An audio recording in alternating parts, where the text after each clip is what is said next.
বৈষম্য বিরোধী ছাত্র আন্দোলনের অন্যতম নেতা এবং বর্তমান এনসিপি এর শীর্ষস্থানীয় নেতা।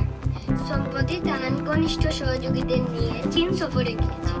চীন অবস্থানকালে তিনি দেশটির বিভিন্ন শহর ঘুরে দেখেন এবং সরাসরি অবকাঠামোগত উন্নয়ন প্রত্যক্ষ করেন।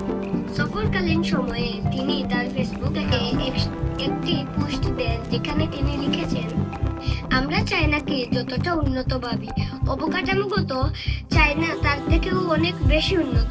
এই পোস্ট প্রকাশের পর সামাজিক যোগাযোগ মাধ্যমে শুরু হয় ব্যাপক আলোচনা।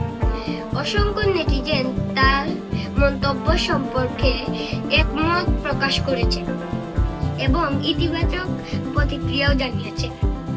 এক ফেসবুক ব্যবহারকারী জানিয়েছেন, চায়না সত্যিই বিস্ময়কর। আরেকজন মন্তব্য করেন যে আমাদের দেশেও যদি এরকম উন্নয়ন হতো। কেউ লিখেছেন, সার্জিস আলমের বক্তব্য সত্যি বাস্তব। আবার আরেকজন বলেছেন যে চায়না থেকে আমাদের অনেক কিছু শেখার আছে। বৈষম্য বিরোধী আন্দোলন থেকে উঠে আসা এবং বর্তমান এনসিপি নেতার আসনে থাকা